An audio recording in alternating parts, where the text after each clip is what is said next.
Good morning. How are you?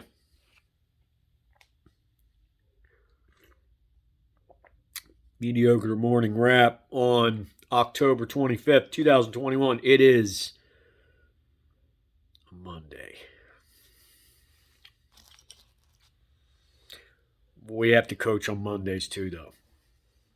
Although in my regular coaching gig, it's a weekend thing. So my charges don't have to see my Mondayness.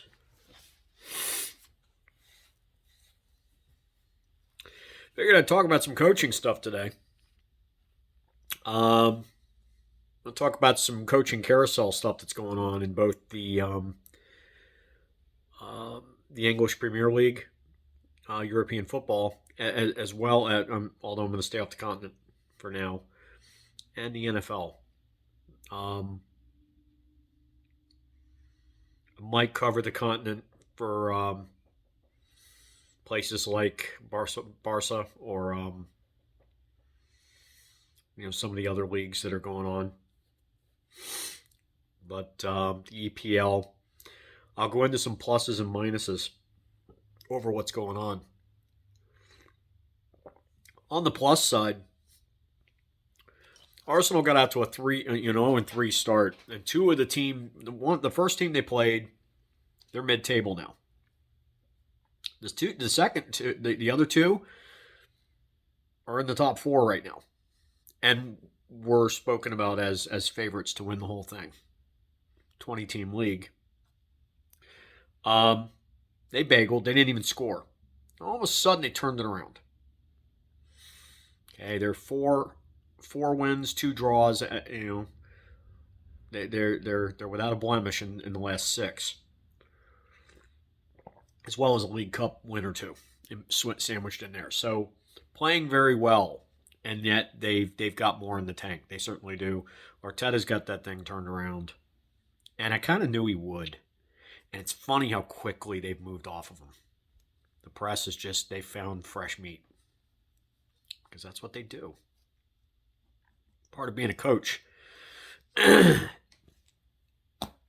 Newcastle has just sacked Bruce, their longtime manager.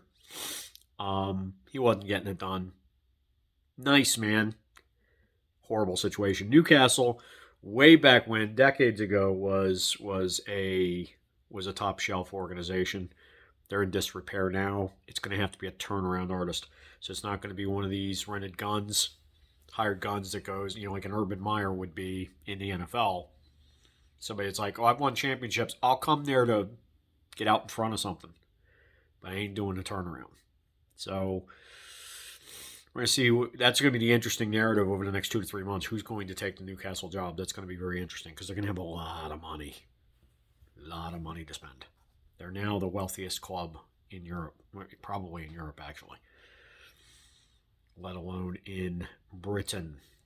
Last piece in the EPL. Man U's in trouble. They got Ronaldo. It's not Ronaldo's fault. Ole, the Danish manager, he's trying to get, Ronaldo to play a slightly different style than what he's done in the past. But that's not what he is. He's a goal scorer. So he's already lost the locker room. They were openly rebelling against him at halftime in the last game. I think Ole's done. I think he's going to be out of there pretty soon. And the Sharks are circling. When I talked about those clubs that everybody wants to take because I can just get out in front of something that's like ready-made to win. There's lots of money there. Transfer window in January. So if they sack him in the next month or so, you're going to see Antonio Conte or Zidane very, very easily. With that transfer window coming in January, all the money that they've got behind them, you're going to get a top shelf coach. I think it's going to be one of those two. Both of them are definitely interested. And Conte, he doesn't get all tingly about every other opportunity. He was rumored to be in on Arsenal when they were bashing Arsenal, and he was just like, "Be please." because he knew there was going to be some time there. He wants hardware. He wants opportunities where he can go hardware within a year or two, max. And his resume deserves that, I suppose. Now let's go to the American football, the NFL. We got quite a few teams. We'll start with the ones on the ascension again. Best damn 0-7 team I've ever seen in my life in Detroit. Matt, I will tell you, Dan Campbell is going to turn them around. The fighting spirit, the taking the chances, wearing it on his sleeve in the press conferences, never putting his players down. And they've had a couple really tough losses. One was like a record length on a field goal with the Ravens. You look at their schedule. Aside of the Bears, they have played a really tough schedule. I would not be betting. I would not be saying good night, Eileen, to this guy yet. I'd give him the rest of the season. They're not going to be offers. They're too good. And that sounds weird in an 0-7 situation, but he's much better than what it looks like. Much better. Another team on the ascension is the number 1 seed in the AFC, for God's sake, Cincinnati. Remember when they were the Bungles? Now we have to wonder, is this Burrow and Jamar Chase? Or is this Zach Taylor? I think it's the former. And I'm not sure. But one way or the other, job security's there. Job security is absolutely there. But we got to attribute the rise to something, and I do believe it is those two hooking up on a good basis. I mean, Burrow's just a winner. Just a winner. No matter what he does, he finds a way. Those are the ascenders. Now let's look at some that are having some troubles. Philadelphia. They got mauled. It wasn't as close as it looked like out in the desert. Vegas manhandled them. They gave them a couple of scores in the fourth quarter. They went in the fourth quarter 30-7, and they put up some prevent. They were just running out the clock. So it wasn't as close as it looked. Sirianni, if he's not on the hot seat in the building, he should be. He's not ready for prime time. He doesn't have the resume. And a lot of people thought, why are they hiring him? And now you see. I guess Doug Peterson wasn't so bad, was he? No.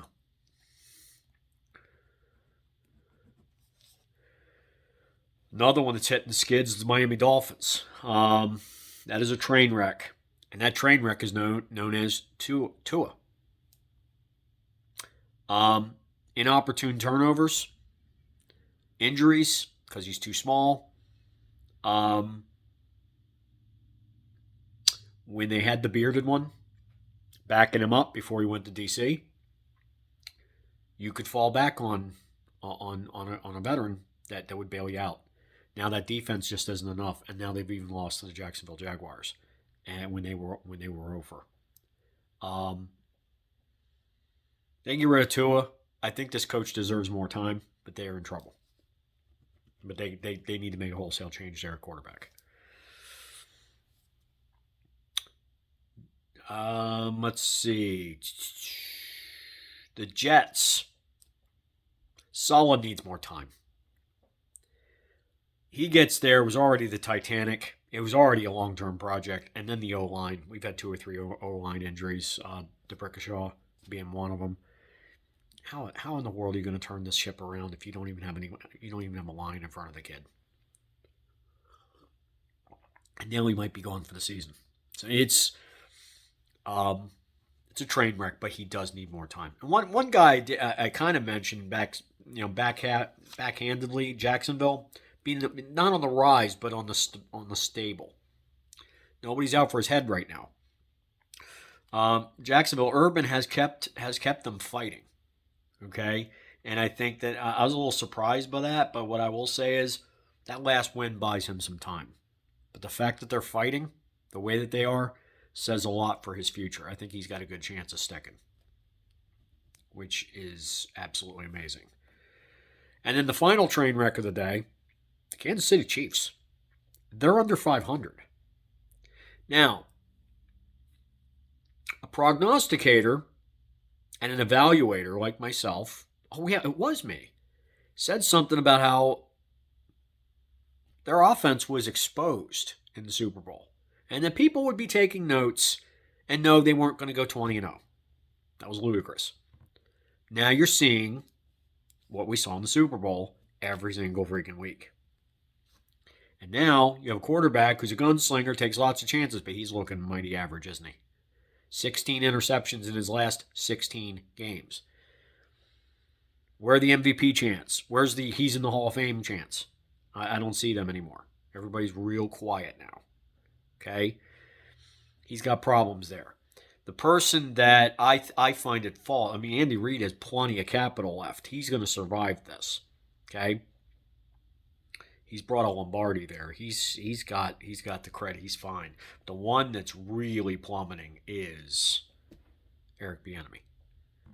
He should have taken one of those jobs last year because he may not get another. He may not get another one. This year may do him in. They just have not adjusted to the adjustments made to them. The league adjusted to them. They have not adjusted. We just finished week 7, and they have not adjusted. That's coaching. Okay? There's a lot of blame to go around. KC didn't have a good defense to start with. They knew that, but they could outscore people. The offense, it ain't got the bullets. They're in trouble there in KC. They make some adjustments. They can make a run in the second half of the season. They could sneak into a wild card situation. But far, far from that 20-0 garbage. Kind of humorous. Andy Reid's a good man. He deserves a little bit better.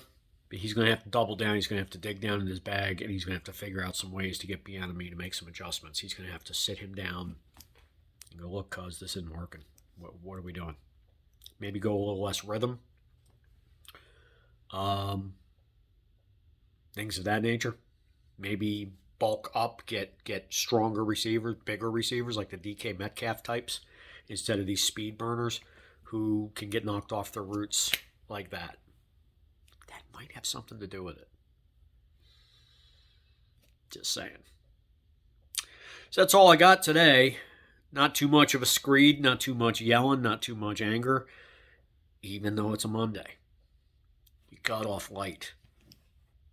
So in exchange for that, please like, comment, subscribe, hit the ringy-dingy, say all, and then spread this video far and wide.